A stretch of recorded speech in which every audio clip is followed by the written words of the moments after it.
예, 반갑습니다. 2022년 2월 12일 오사부의 상현지명의 오사부입니다. 예, 오늘은 토요일이라 주식 강의를 하는 날인데요. 오늘도 기업 분석 중에서 한 가지를 하겠습니다. 오늘은 EPS하고 BPS에 대해서 좀 말씀을 드릴 건데요. 예, 어, 일단 그 EPS하고 BPS는 우리가 단순하게 요것만 놓고 보시면 안 되고 EPS는 퍼랑 좀 같이 보셔야 돼요. PER이랑 그리고 BPS는 PBR이랑 좀 같이 놓고 좀 보셔야 됩니다. 예, 먼저 EPS가 뭔가? 예, 주식 EPS는 주당 순이익을 나타냅니다. 주당 순이익. 그러니까 그 회사가 1년 동안 아니면 어떤 분기 동안 벌어들인 순이익을 총 발행 주식수로 나눈 값입니다. 그러니까 한 주당 얼마의 순이익이 발생을 했냐, 그게 중요하죠.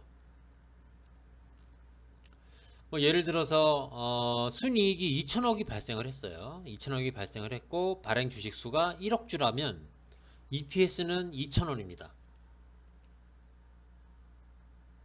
예, 그러니까 한 주당 2천원의 수익을 발생을 시켰다, 그렇게 보시면 돼요.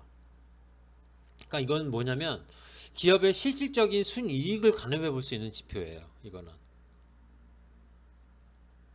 예, 근데 만약에 순이익은 2천억씩 똑같아요. A라는 회사가 있고 B라는 회사가 있는데 A라는 회사도 2천억, B라는 회사도 순이익이 2천억이 발생을 했는데 A라는 회사는 발행 주식수가 2억 주고 B라는 회사는 1억 주예요. 그러면은 A라는 회사의 EPS는 1,000원이 되겠죠. 2억 주니까. B라는 회사의 EPS는 2,000원이 됩니다. 그러니까 같은 순이익을 2천억을 냈더라도 주식 발행한 주식 수가 적은 회사일수록 EPS가 높겠죠. 예, 주당 발생시킨 순이익이 더 높다는 뜻이에요. 그러니까 단순히 뭐 A라는 회사도 2천억을 냈고 B라는 회사도 2천억을 냈으니까 이 회사가 동일한가 보다 라고 생각하시면 안 돼요. 예, 주식 수가 적을수록 EPS가 올라갑니다. 당연히 EPS가 높은 회사가 장사를 잘했다고 볼 수 있겠죠. 예, 근데 여기에 아까 제가 처음에 EPS는 P랑 퍼라고 그랬죠, 우리가. 예, PER이랑 같이 봐야 된다고 말씀드렸는데, 왜냐면 주가와 EPS의 괴리율을 우리가 꼭 봐야 돼요. 예, 예를 들어서 퍼는 뭐 10배 수준이고 EPS가 2,000원이다. 그리고 어떤 회사는 B라는 회사는 퍼가 20배 수준이고 EPS가 2,000원이다. 그러면은 B라는 회사가, 퍼가 높은 회사가 A라는 회사보다는 더 고평가라는 말을 의미를 할 수 있겠죠. 그러니까 EPS는 퍼랑 좀 같이 보셔야 돼요. 같이 놓고 보셔야 됩니다.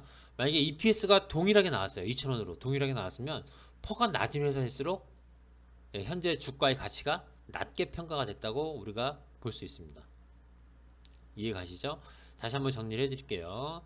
EPS라는 거는 그 회사가 1년 동안에 발생시킨 순이익에서 발행한 주식수로 나눈 겁니다. 그러니까 주당 순이익이 되는 거죠.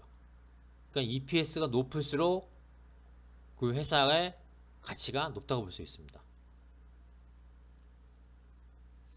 예, 그리고 EPS가 동일하다면 퍼가 낮을수록 주가 수준이 낮은 걸 의미합니다. 예, 이거는 좀 정리를 해서 머릿속에 넣어 놓으셔야 됩니다. 예, 다음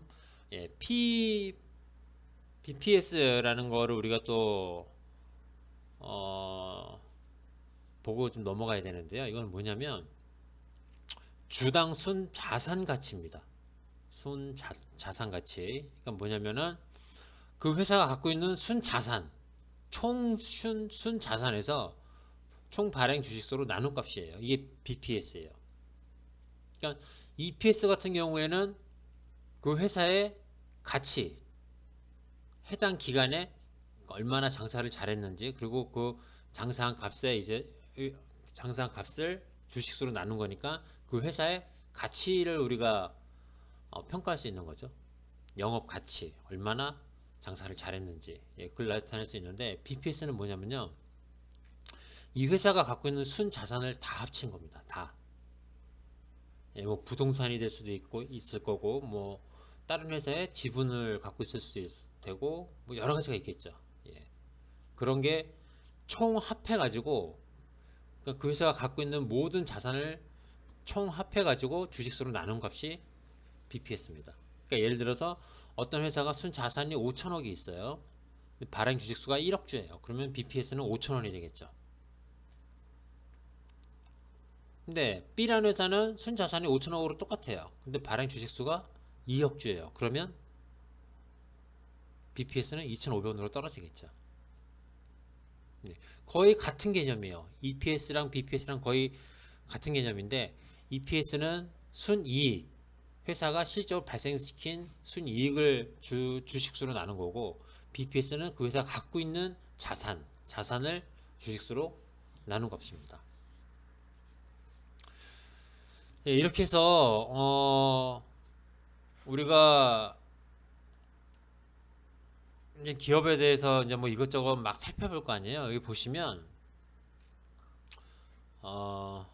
여기 보시면 회사에 뭐 투자지표 해가지고 뭐 BPS도 있고 다 나오죠. 예, EPS도 있고 BPS도 있고, 예, 그러니까 이런 거를 그냥 딱 봤을 때 뭐 이게 뭐 높으면 좋은 건지 낮으면 좋은 건지 뭐 알 수가 없잖아요. 이 의미를 알아야지만, 그렇죠? PBR이 뭐 어쩌고 저쩌고, 뭐 EPS가 어쩌고 저쩌고, BPS가 어쩌고 저쩌고, 그러니까 이런 뜻을 다 알아야 됩니다. 예. 3위각기라는 종목인데요. 3위각기의 뭐 EPS는 2017년에는 마이너스였어요. 근데 18년에 플러스로 올라갔죠. 예, 그러고 난 다음에 작년 9월까지 631원입니다. 631원.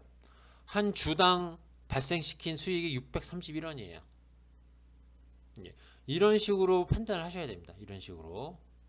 예. 그래가지고 뭐 EPS가 높을수록 좋은 거고, 당연히 BPS도 높을수록 좋은 겁니다. 우리가 EPS랑 BPS는 높을수록 좋은 건데, PER이랑 PBR은 당연히 낮을수록 좋은 거죠. 주가와의 관계를 나타내는 거니까. EPS하고 BPS는 순이익의 총량, 순자산의 총량을 우리가 놓고 보는 거기 때문에 당연히 EPS랑 BPS는 높을수록 좋습니다. 높을수록.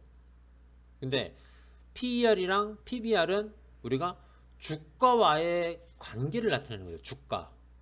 주식 수가 아니라 주가와의 관계를 나타내는 거기 때문에 PER과 PBR은 낮을수록 좋습니다. 낮을수록.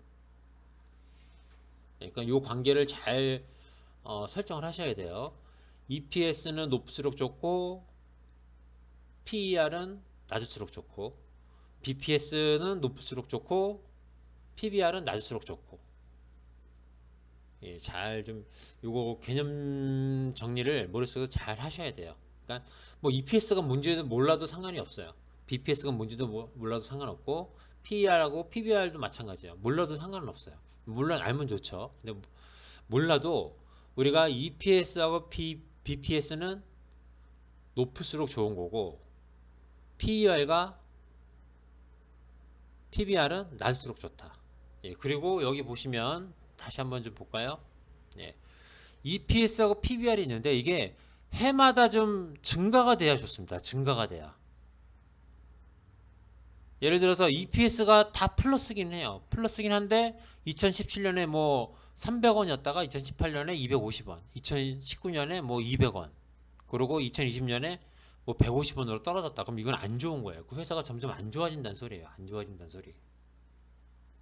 그러니까 EPS가 뭐 단순하게 뭐 플러스면, 물론 플러스면 좋죠. 플러스면 좋은데 해마다 그 수치가 증가를 하는 그런 회사가 지속적으로 성장을 한다는 의미로 볼 수가 있습니다. 예, 이런 것들 잘 좀 개념 정리를 하셔가지고 나중에 종목을 찾으실 때 참고사항으로 활용을 하셨으면 좋겠습니다. 오늘은 여기서 마감을 하고요. 미국 시장이 또 많이 떨어졌는데 주식 시장 걱정은 월요일 날 아침에 하시면 됩니다. 주말은 편히 쉬시고 월요일 날 다시 인사를 드리겠습니다. 감사합니다.